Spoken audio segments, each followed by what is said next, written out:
So today is Sunday, it's the 13th of March, and we are recording this at 9 a.m. in the morning. My guest is my colleague Artem. Artem, welcome to Legal Matters. We are in the middle of the war now. Artem is in the western part of Ukraine, but Artem, you come from Kiev, right? This is your city. Yes, this is my city. Do you know what is the situation in Kiev right now? Yes, I know it. Can you tell us a little bit about it? In the city, it is more or less calm because Ukrainian air forces actually defend Kiev in a good manner. The Air Force? Yes, the Air Force, the rocket divisions, they do good job around Kiev now. The Russian troops are around 30 to 20 kilometers in the west and north from the city.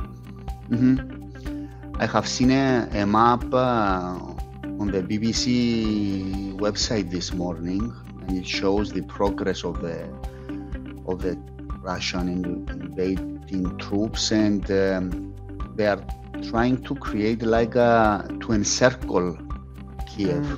No, it's I would say they are trying, but I would say at the moment it's impossible for them.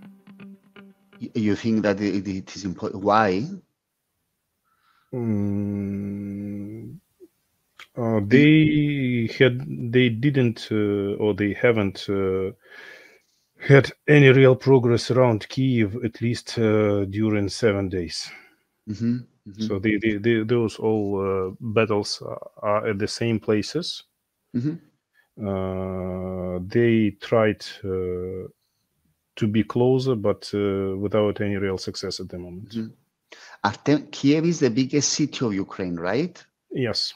What is the population? What was the population before the Officially, it is 3 million. Unofficially, if you calculate suburbs, it would be around 5 million. So we suppose that half of the population left Kiev and suburbs. We may estimate that more or less up to 2 million people left.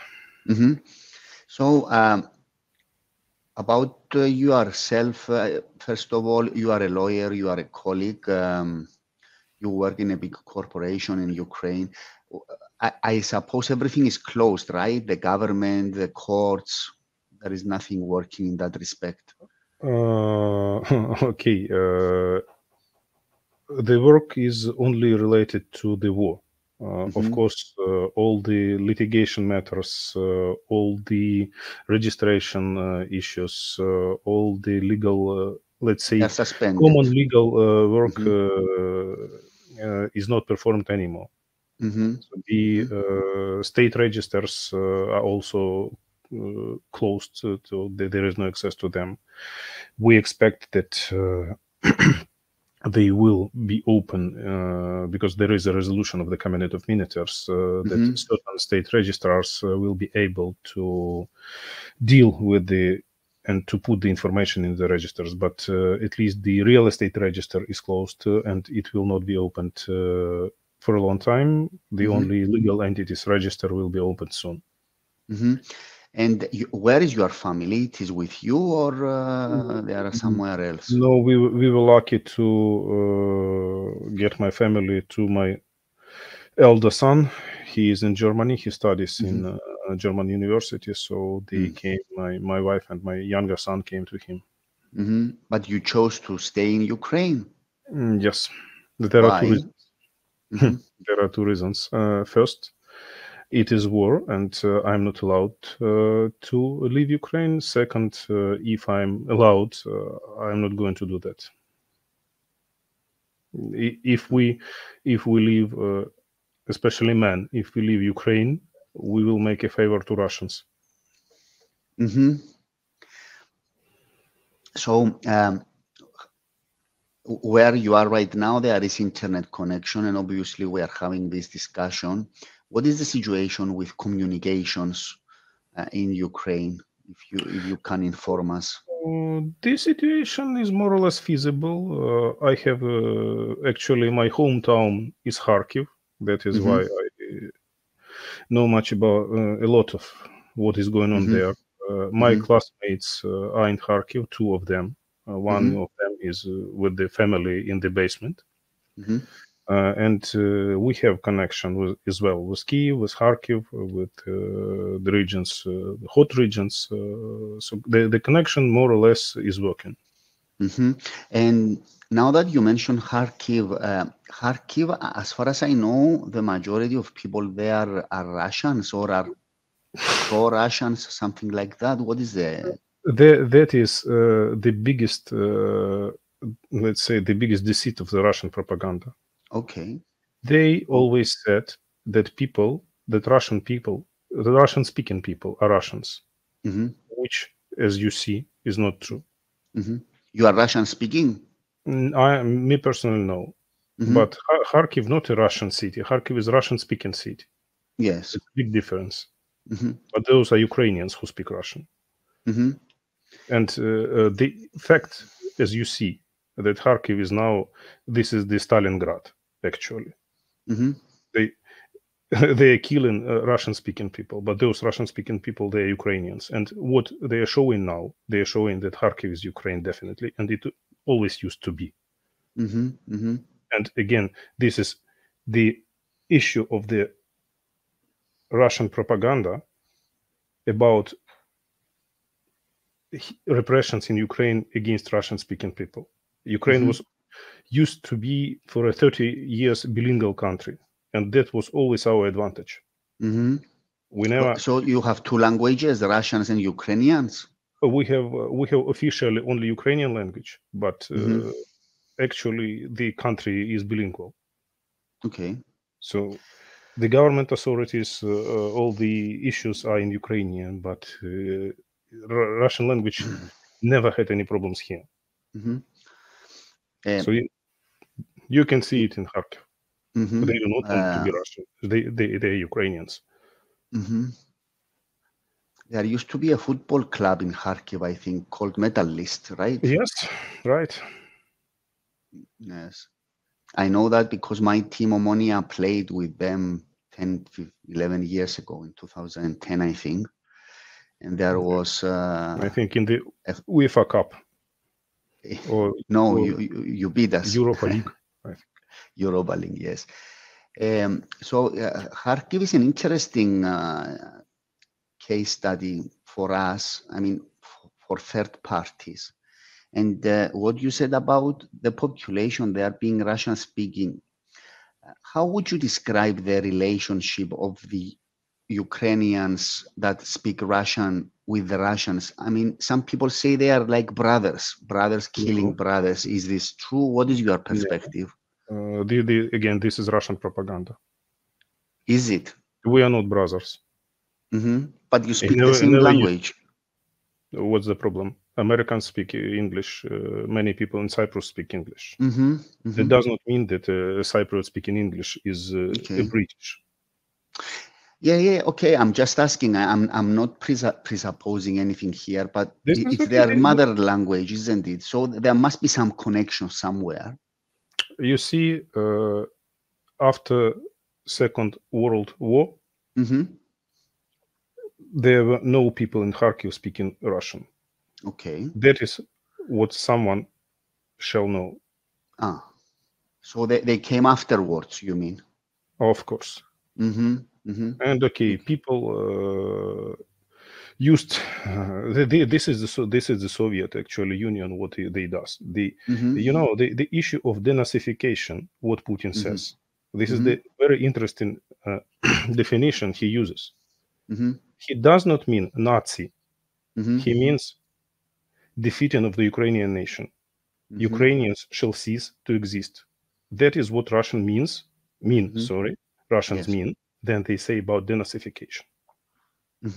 And that one should clearly understand. That is not about Nazi. That is about Ukrainian nation. So the reason that Putin wants to exterminate the Ukrainian, is it political one? And the argument that he's afraid from NATO is valid, in your opinion? It's stupid. Why? Everybody understands. Everybody understands that NATO will never accept Ukraine. And we are not going to actually to join NATO. But the problem for us is that there were many words about Budapest Memorandum, you know. Yes. So where is that piece of paper? What are the actually the only we understood it, and that is why we are resisting almost 3 weeks, because we understood it clearly that the only guarantee of Ukrainian security is Ukrainian military forces, not NATO, not anybody. Artem, when you grew up, I guess that you lived part of your early life as Soviet Union or not? I mean, how old are you? Yes, up to 14 years. Yeah. So you have the experience of that period, right? Definitely. Before 1990.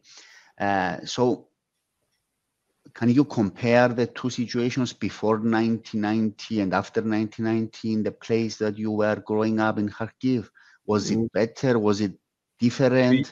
It is definitely better. I would use the only word which Russians do not understand: freedom. Freedom of choice, freedom of everything. Ukraine gave everybody freedom, Russian speaking, Jewish speaking, Polish speaking. It gave freedom, it brought freedom. We were very poor in early 90s, but again, in early 90s, we had freedom. We started earning our money. Nobody actually ruled us, you know. That is why we are Ukrainians, because the country, of course, it could develop better, but the actual fact that we are attacked by Russia means that we developed really good comparing to them. They decided to live in the Soviet Union. We decided not to be a part of it. That's the reason of this war.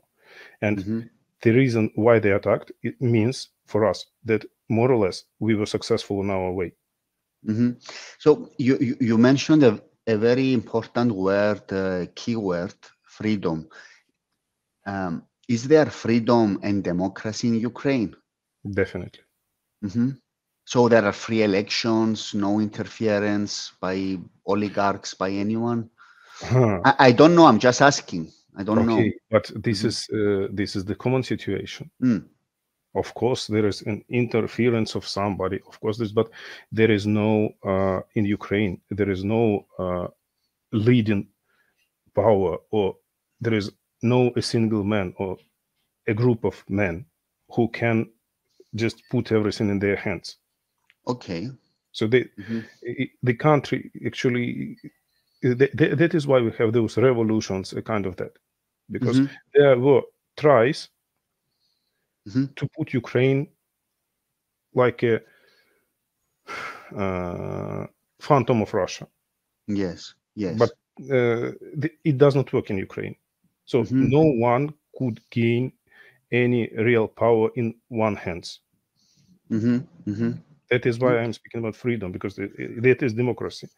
The fact that Mr. Zelensky became a president of Ukraine, a comedian, means that, of course, you can use television, you can use propaganda, kind of that, but that means that the elections were really free. The former government president... That's one explanation, right? The other explanation is that someone manipulated the elections and you elected a comedian as president with no prior political experience. Frankly speaking, I voted against Mr. Zelensky. But now I would say this is my president. Yes. During these 2 years, he became a president of Ukraine, maybe one of the best. Okay. That's again, there's no problem for this third hand, you know, or third part. The fact that Ukrainians elected no one as a president, it might be manipulation, but it also says that Ukrainians have no, let's say, skeletons in their mind. Yes. It would be not, of course, from my side, maybe politically or, let's say, politically accurate, but another issue, his origin is Jewish.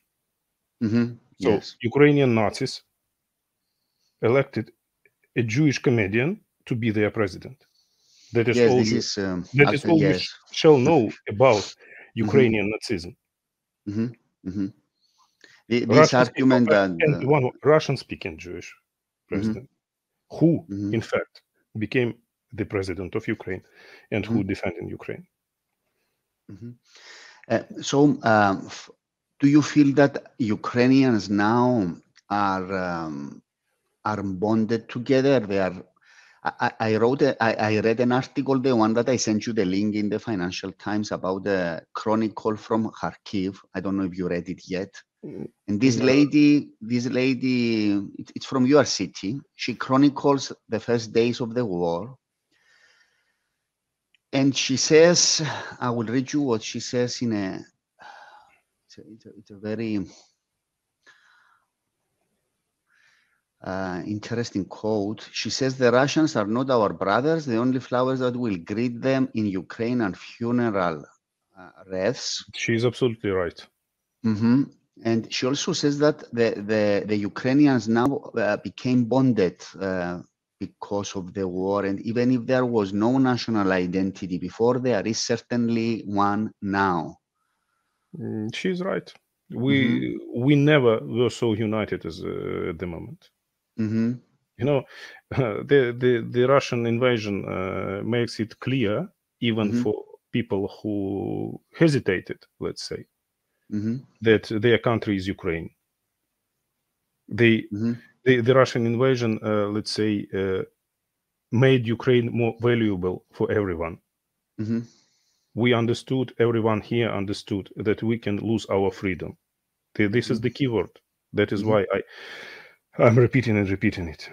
That is the key word here. We are fighting for freedom, and we are fighting actually for our existence. The situation for us is very simple, you know. It's black or white. Yeah. If we lose, we do not exist. Artem, you know that Cyprus is a victim of Turkish invasion, and we lived similar things like Ukrainian people are living now in 1974. In fact, in terms of analogy, in 1974, 1/3 of the population was displaced.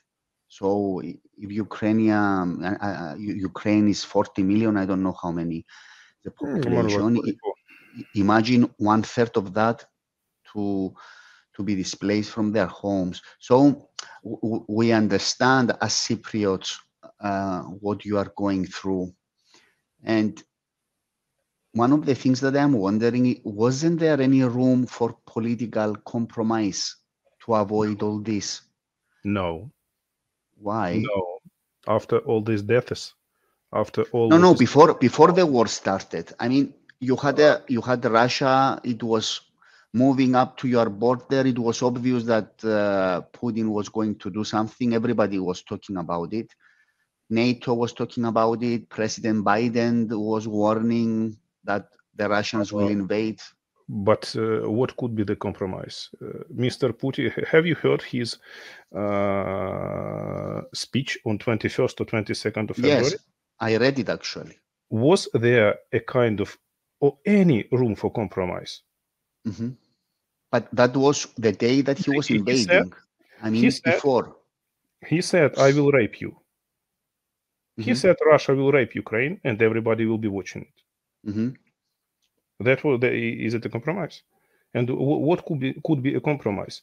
The compromise in 2014, when we lost Crimea and when we lost, actually we lost 1/7 of our territory.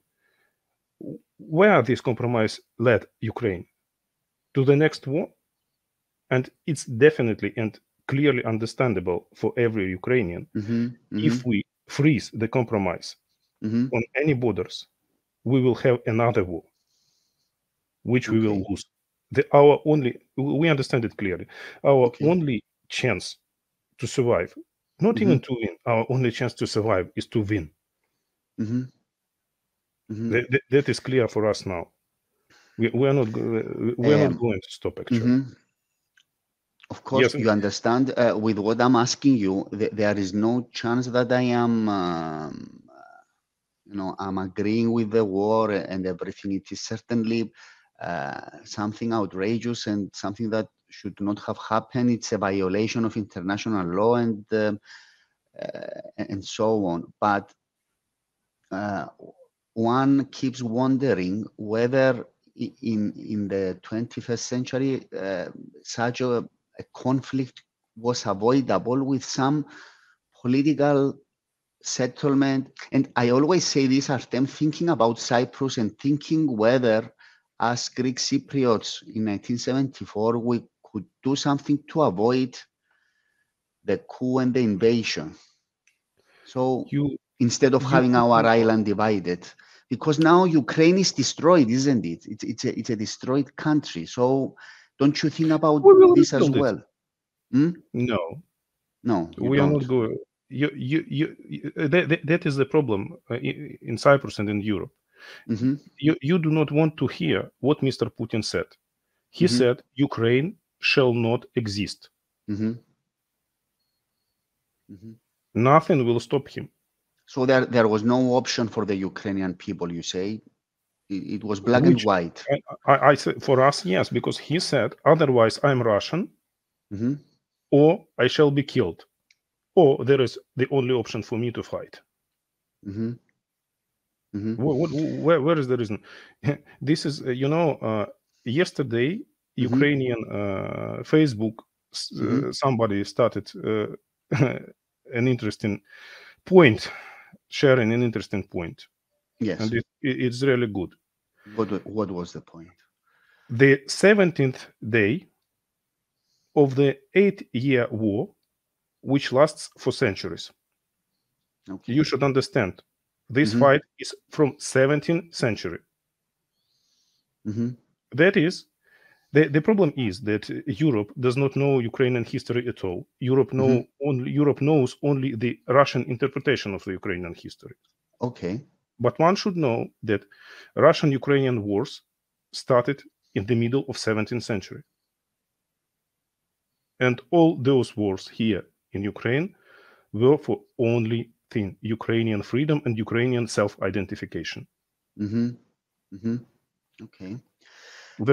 is no room for compromise.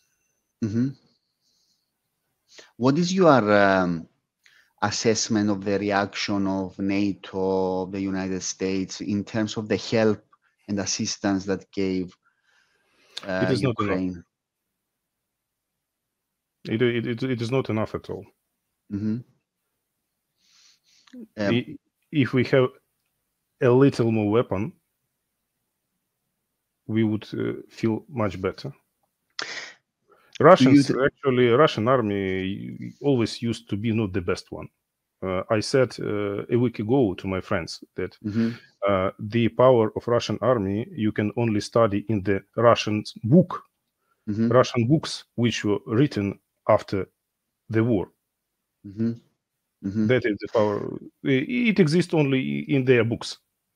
Yes, but my question, I guess, is: do you feel disappointed? Did you expect something more from the European Union, NATO, and now you feel like they let you fight alone the war? Definitely. If you speak about compromise, the Ukrainian government actually made it clear. Ukraine gets neutral status. Yes. Ukraine is accepted to the European Union right now and right here. And that's all. And might be, if Russia wants Crimea, if this is so sacrifice for them, Russia could buy it. But it costs a lot of money. If I'm not a political person, you know, but this is this is a kind of compromise which we could reach. But this is not the Russian ones. They want to kill us. I think they won't accept to be part of the European Union. That's one thing. Look, it is clear Yes, to but me what that is our problem is? What is our guarantee? It is clear to me that Putin wants to dominate the Ukraine and control the government there. I mean, this is very obvious, and of course, government. Lukashenko said it. If you you should listen to Putin. He says everything what he is doing and what he is going to do. When Western leaders think that he is a freak, he can be a madman or crazy man, but he articulates everything beforehand. He was not said that he is going to dominate over Ukraine. He said that Ukrainian nation should have to exist. And Lukashenko repeated that. Lukashenko said, if we do everything right, in 15 years, there will be no Ukraine. You should just listen to them. Actually, I didn't listen to this point. So you are talking about a genocide. It is genocide. And this genocide was in 1930s when we had Ukrainian Holocaust here. It always used to be genocide. It was in 19th century. It was in 18th century. Actually, we do not know how Ukrainians managed to survive. But what the problem is with the world, that the world knows only Russian interpretation of the history. And I see that nobody, even in Europe, is going to actually get to know what the history was here in this land. Maybe only Timothy Snyder is a guy who tries to open eyes for the world. Who is that guy? Can you Timothy Snyder. I will just if I can write in chat. Yes. So this is American historian. Yes. Okay. So even I'm sorry, in 2014 there was a guy in England, Timothy Ash. In 2014 he was asked.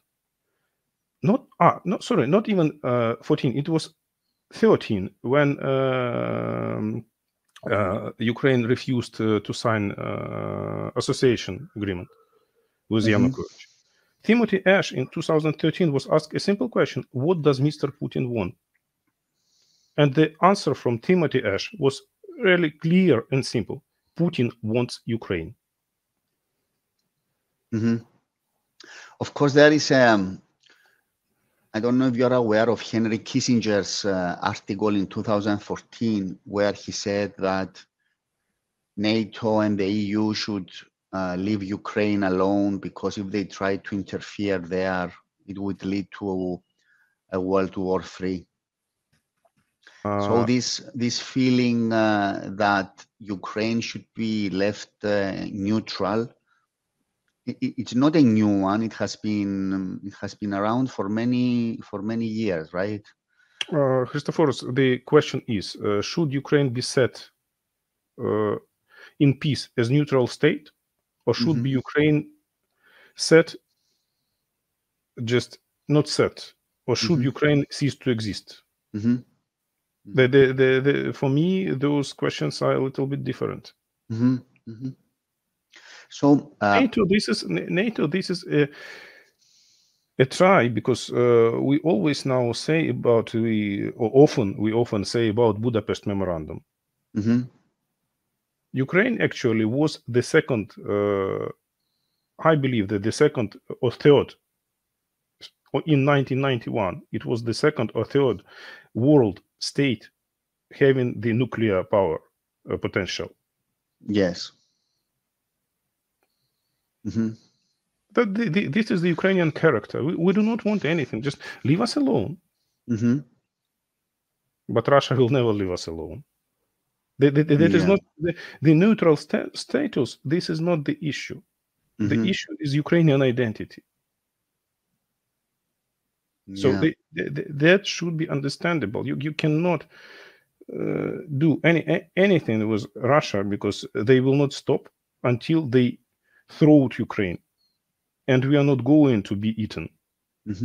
So tell me a little bit about your assessment as to how the war will end. Do you believe that Ukrainians will resist and win this? You see all the messages from Ukraine that we are gathering and we are united as never. We understand that the price will be high or very high, or we do not know what the price will be. What every Ukrainian knows now, that we will win. We do not know what would be this win, how it will happen, but we are ready to fight for years, because this is the fight for our existence. This is the only way for us to survive. Yes, but do you see this going for many more weeks? I mean, do you see a prolongation of this war, or it will last a lot of months and possibly years? Ukraine is really big and large country. It is not so easy to control a country like that. Actually, if you look into Ukrainian map, I think it is even larger than Germany and France. Yes, it's a huge country. It's a big one. The only word I can say about attitude to Russians is hate. Here. Do you hate Russians? Yes. Everybody now hates Russians. All the Russians, and this is another issue. All the Russians, because if the Russians are good, there could never happen. This is not the issue about Ukraine. This is what do you mean if they are good? It's like, such kind of regime was only possible in Russia, and it was only possible because Putin is only one of the Russians, one of them. You mean that the Russians as a people are submissive, or they like to be dominated by dictator-type characters like Putin, and so they have responsibility because they don't have a democracy? And if it was a democracy, we wouldn't have this. Definitely, they are Nazis. This is the issue. Everybody should understand. Nazis are Russians. Do you know? Because we speak Russian, we used to communicate with them a lot of time. Do you know that Russians have ugly word for every nation in the world? For Americans, for Greeks, for Italians, for French, for Germans, for every nation in the world, Russians had an ugly and actually rude words in their language.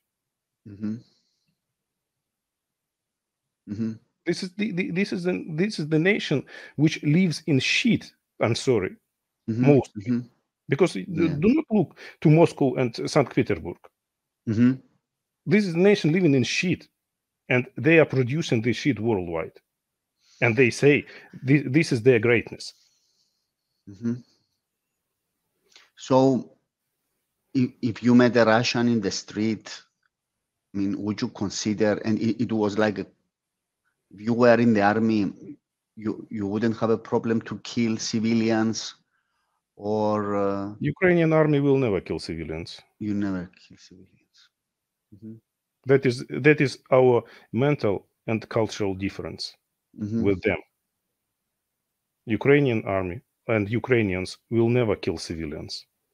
But aren't the Russians, the simple Russian, the average Russian, aren't they victims of this situation as well? No, it's a little bit unfair for you they are creators of this situation. Yes, but the average Russian worker, the family, what can they do about this? Please ask the average Russian worker what he is thinking about Ukrainians and how he will call Ukrainians. What will be his description of the Ukrainians? Please ask him. I And don't know. you will hear many interesting things. Yeah. And But- about World War III, the former Ukrainian Prime Minister Pavlo Klimkin, if you know him, but I've heard of him. yes, he used to be an ambassador of Ukraine in Germany.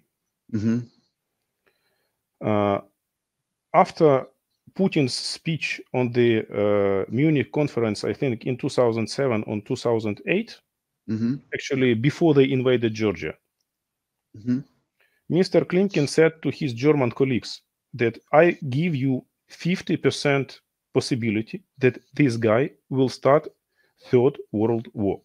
That was said in 2008 or 2007. So if anybody simply does not want to hear or to see what Russians are doing, okay, that is a problem. But one should simply listen to Russians. They announce everything. And this is not just something sarcastic or something they are going to frighten somebody. No, they announce everything. Yeah. Have you heard Mr. Putin last week?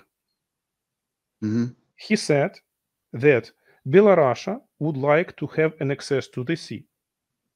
Do you understand what he announced? What did he announce? Yeah. He announced I attack suppose, against yeah. Baltic states.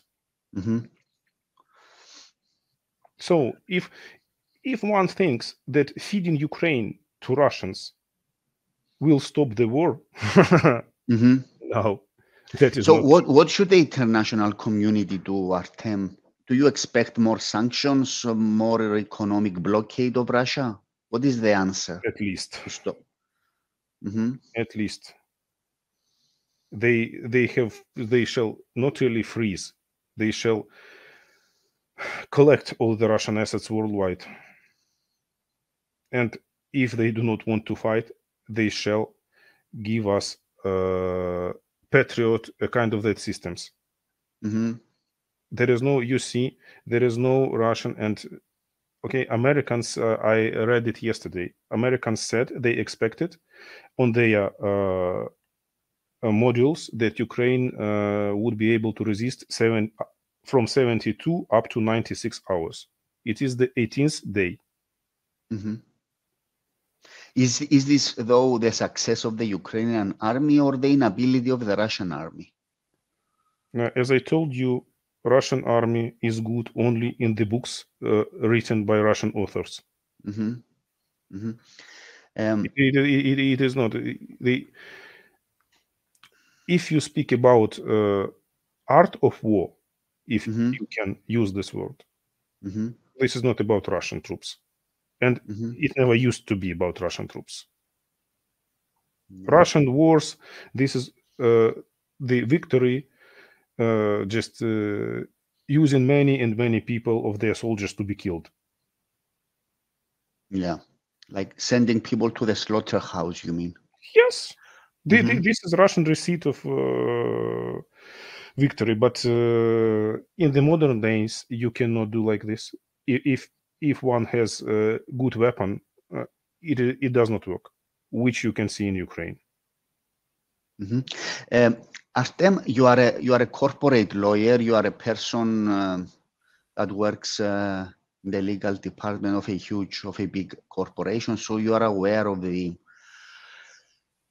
dynamics that are created in every country with the people that have money, they have political influence.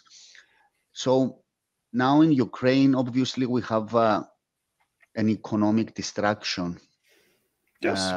And huge financial damage. Are there powers in Ukraine that will press politically the president to do compromise and end all this, or is the elite, the financial elite, in favor of resisting? Again, the answer is really simple. If we lose, we shall cease to exist. Every corporation, every businessman in Ukraine, every common Ukrainian is doing now what one can do for the victory. We spent our money. We are trying to work where we can.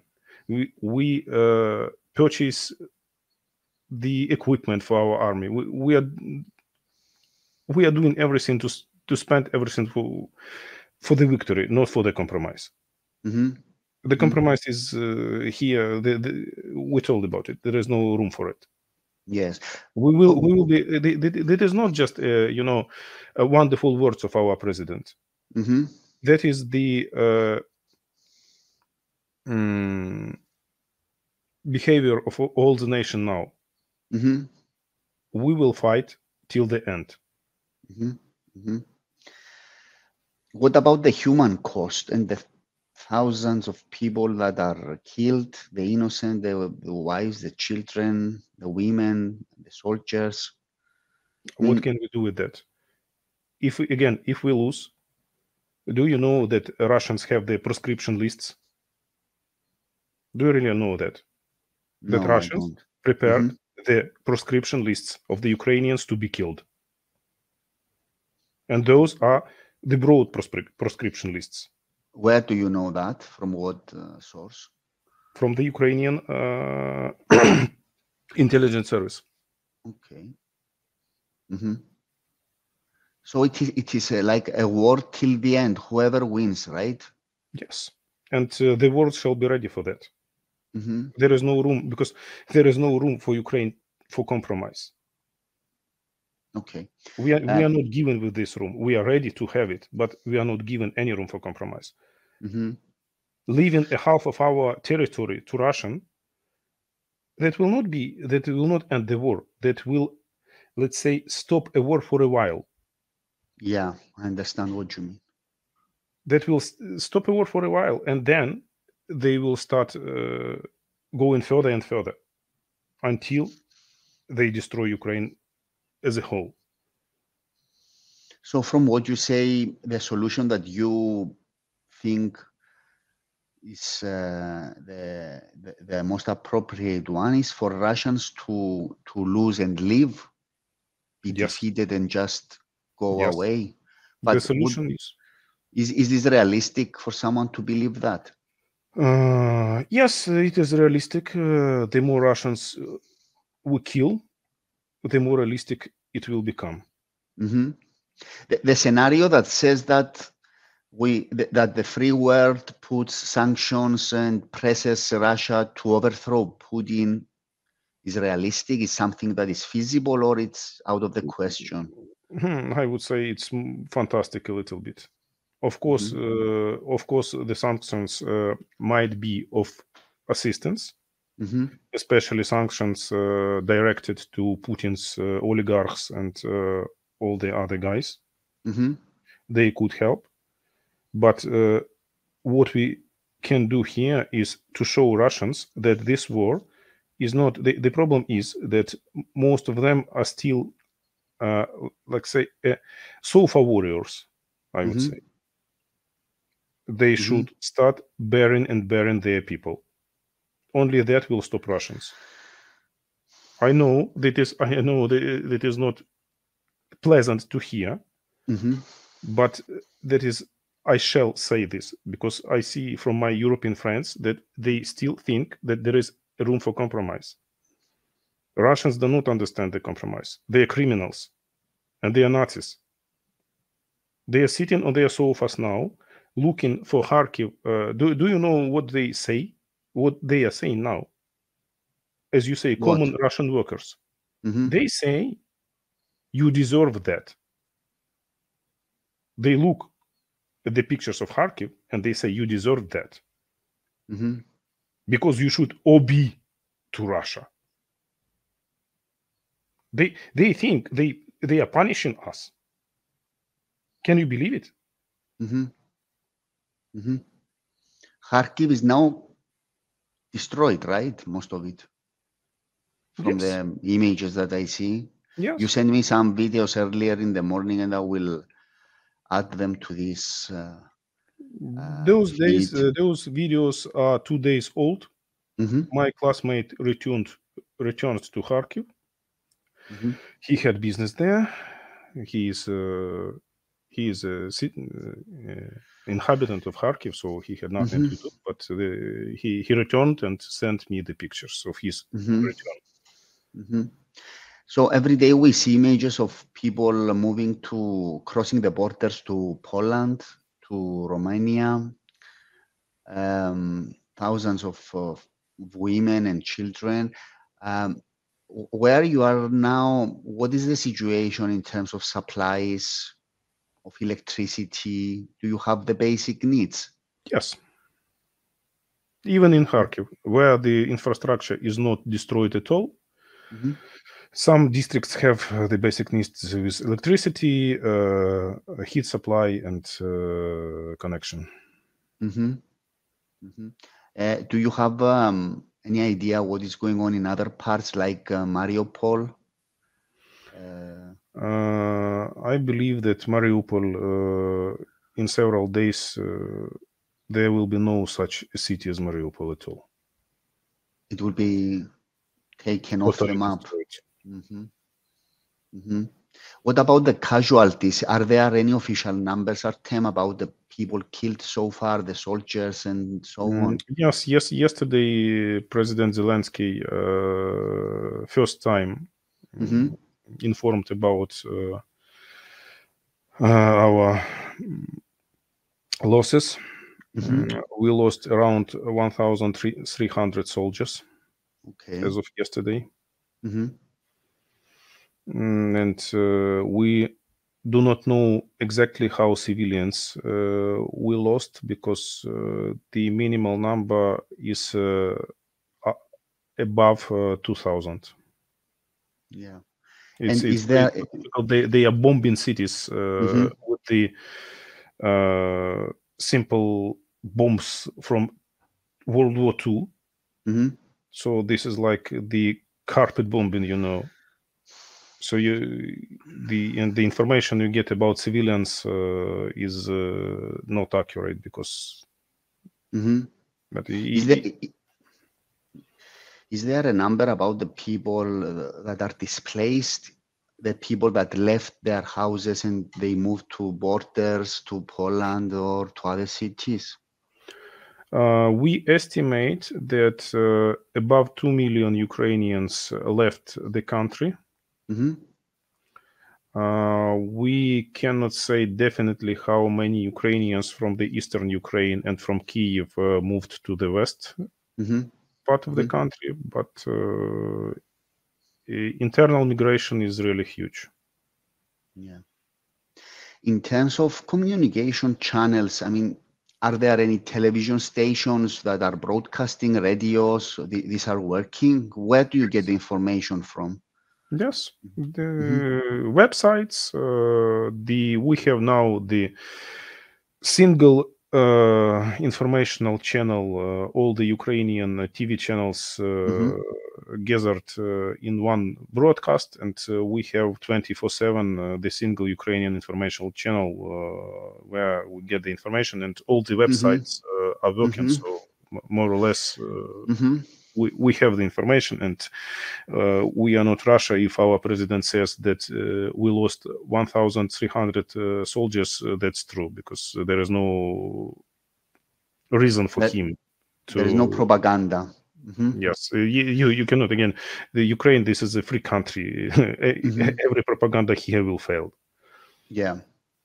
Do you have access to what the Russians are broadcasting, the Russian channels, TV stations and radios? To the Russian people?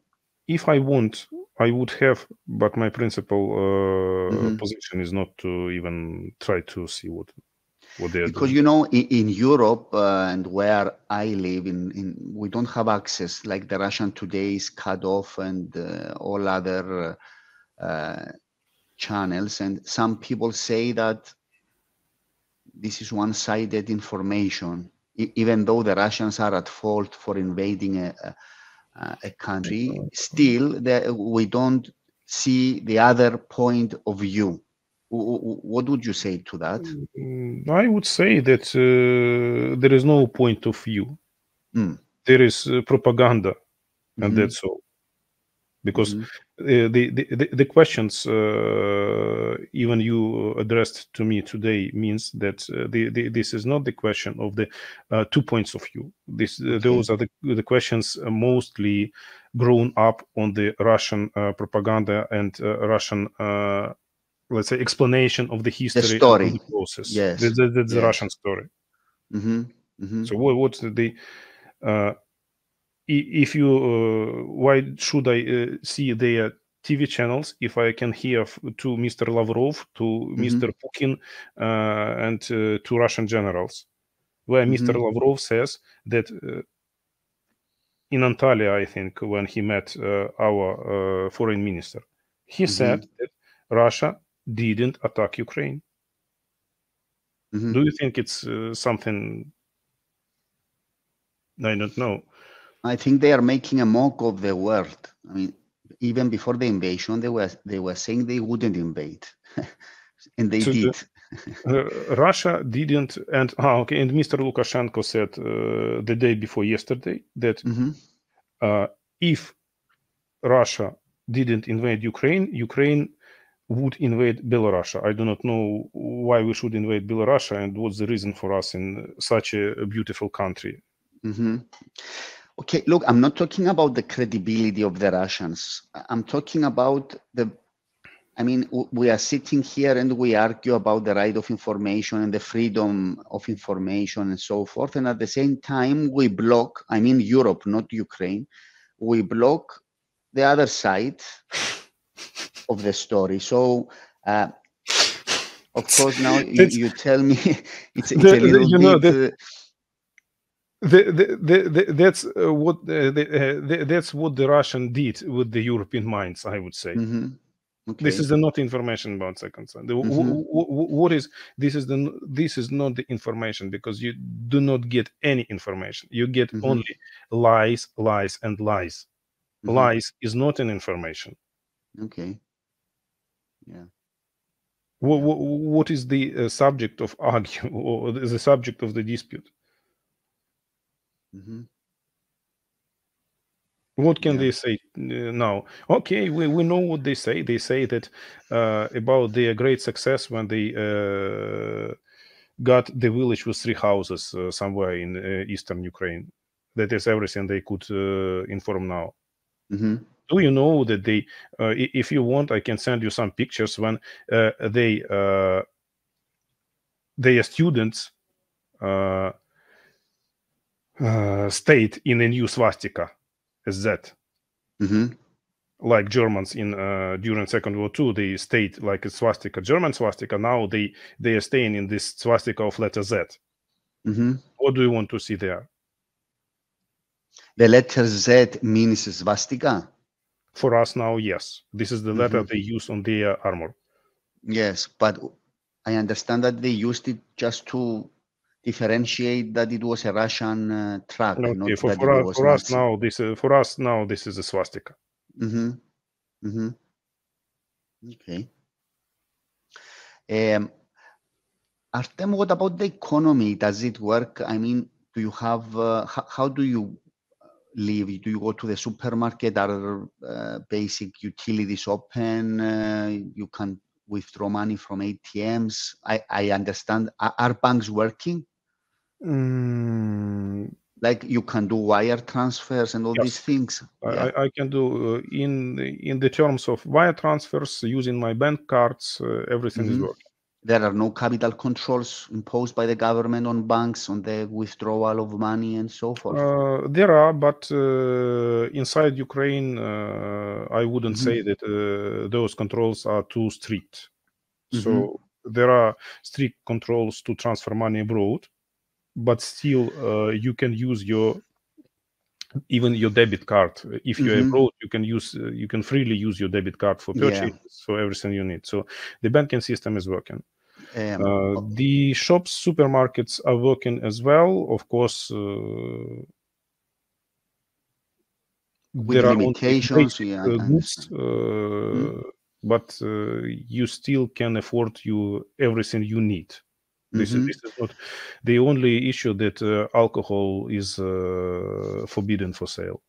Yeah. Yes, and it's understandable why. Other things like restaurants, takeaways in the No, place that restaurants are closed. they are closed. Restaurants are closed. So there is prohibition of movement in certain cities, like you cannot go out. I guess in some places there should be. No, only the night period. Okay. Okay. So it depends on the region, but it's more or less like night period. And it's winter there now, so it must be very cold. And we have cold in Cyprus in the last 2-3 days. I imagine how it would be in Ukraine. No, basic utilities are provided here. In Kyiv as well. Some friends of mine are still in Kyiv. Some colleagues of mine, and as I told you, even my classmates are in Kharkiv, but okay, they are not freezing. And you know, the humanitarian factor in these cases, I told you before, is the most important one. And I don't know if you're aware if the international response of the United Nations or the Red Cross or other non-profit organizations to help civilians is enough, or something more is needed. I know that, like in Cyprus, some organizations, they have organized packages to send clothes, food. I would say that we would not reject food. Definitely, because it seems that we will not be able to seed our crops this yes, spring. for this, yeah. So the food, it is not a problem yet, but it will be a problem soon, I think. But the best response would be the military response, not the. I do not want to engage NATO or the US into this war. We will deal ourselves. We just need some weapon. Because, as I told you, everyone believes here that does not mean that our win will end us in Moscow. No, our win can be different. But it shall mean that Russians leave Ukraine and go home. Yeah. So I get this message and this decisiveness from you since we started talking that the Ukrainians will resist. They will do it alone. They just need weapons, and they will throw the Russians out at the end of the day. Yes, because we do not have any other choice. Yeah. That is not our bravade. That is not our Samson. We are in the corner. Just for you understand. Yes, I understand. I understand. From my perspective, I don't know what the solution will be. I don't know whether Putin will become a second Hitler.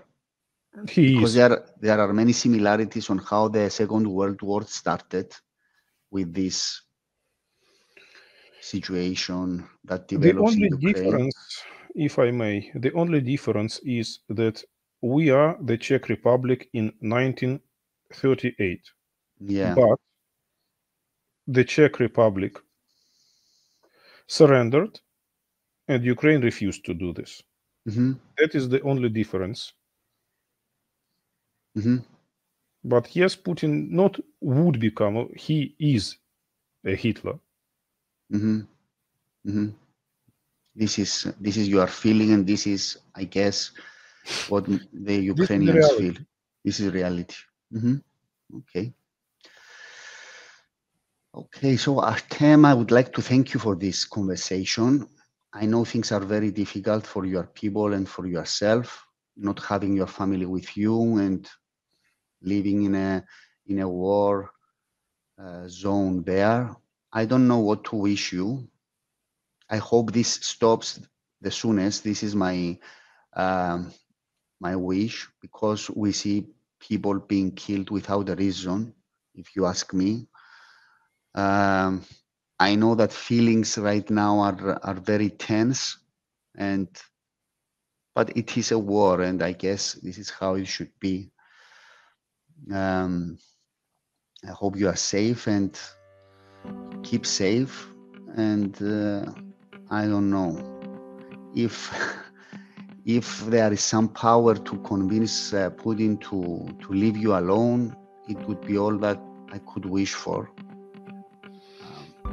I'm not that confident, but we'll see how it develops. From my perspective, what I continually think, is the inability of the international system and of the international community to react to these situations. And we see that the Ukrainian people are left alone, essentially, to deal with this. That's true. But we actually do not expect any military, assistance from the troops. And what Ukrainians are saying now, we have our God. We found it. The name of our God is the military forces of Ukraine. That is the only God now we believe and we trust in. Okay, Artem, thank you so much.